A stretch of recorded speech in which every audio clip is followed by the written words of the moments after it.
मौसम और जलवायु। उत्तर भारत के अधिकांश हिस्सों में मौसमी हालात फिलहाल साफ और खुशनुमा बने हुए हैं। मौसम विभाग के अनुसार इस क्षेत्र में मौसम शुष्क और ठंडा बना हुआ है, जिससे दिन में धूप खिली रहती है और रात के समय ठंड का असर महसूस होता है।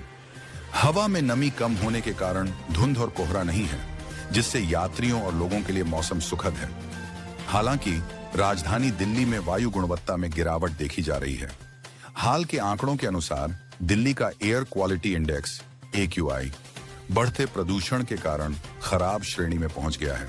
विशेषज्ञों के अनुसार वाहन धुएं, निर्माण कार्यों से उठने वाली धूल और औद्योगिक उत्सर्जन के कारण प्रदूषण का स्तर बढ़ा है।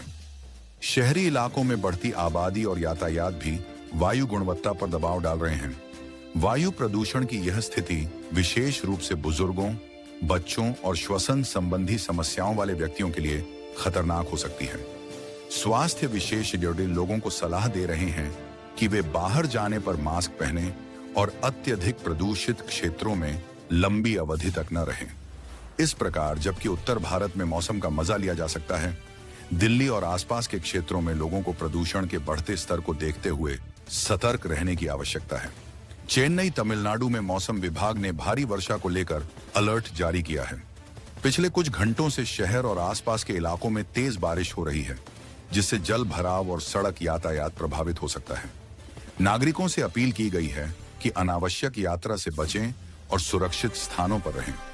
अधिकारियों ने जल निकासी और आपातकालीन सेवाओं के लिए सतर्क रहने को कहा है। किसानों और ग्रामीण क्षेत्रों में भी संभावित बाढ़ को देखते हुए चेतावनी जारी की गई है। यह अलर्ट अगले 24 घंटे तक प्रभावी रहेगा और मौसम विभाग लगातार स्थिति पर नजर रख रहा है। 16 अक्टूबर को विश्व खाद्य दिवस मनाया जा रहा है। यह दिन हमें फूड सिक्योरिटी, पोषण और सतत कृषि सस्टेनेबल एग्रीकल्चर के महत्व के प्रति जागरूक करता है। विश्व खाद्य दिवस की शुरुआत 1945 में हुई थी, जब food and agriculture organisation FAO की स्थापना हुई। इसका मुख्य उद्देश्य भूख, कुपोषण और खाद्य असमानताओं के प्रति लोगों को सचेत करना है। इस वर्ष का theme sustainable food system for a healthy planet है, जो स्वस्थ जीवन और पर्यावरण की सुरक्षा के लिए टिकाऊ खाद्य प्रणालियों की ओर ध्यान आकर्षित करता है। देश और दुनिया भर में इस दिन विभिन्न कार्यक्रम, अभियान और सेमिनार आयोजित किए जाते हैं, जिसमें किसानों, विद्यार्थियों और नागरिकों को फूड सिक्योरिटी और न्यूट्रिशन के महत्व के बारे में जानकारी दी जाती है। इस अवसर पर यह संदेश दिया जाता है कि भूख मिटाना और पोषण युक्त भोजन सुनिश्चित करना हम सभी की जिम्मेदारी है। Thought of the day: Success is not how high you have climbed, but how you make a positive difference to the world. अब बात करते हैं खेल समाचार के ऊपर।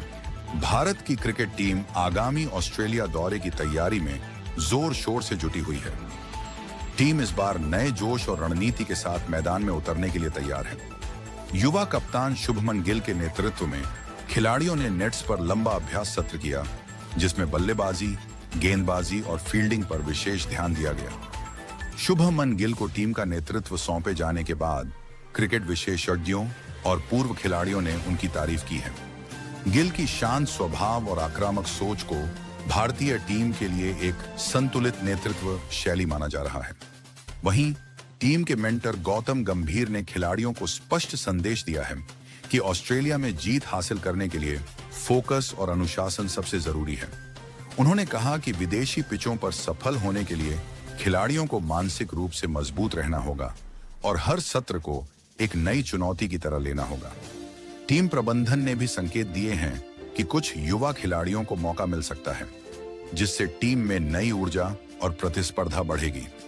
भारत का यह ऑस्ट्रेलिया दौरा टेस्ट और सीमित ओवरों दोनों प्रारूपों में खेला जाएगा, जो आने वाले विश्व कप की तैयारी के लिहाज से भी अहम माना जा रहा है।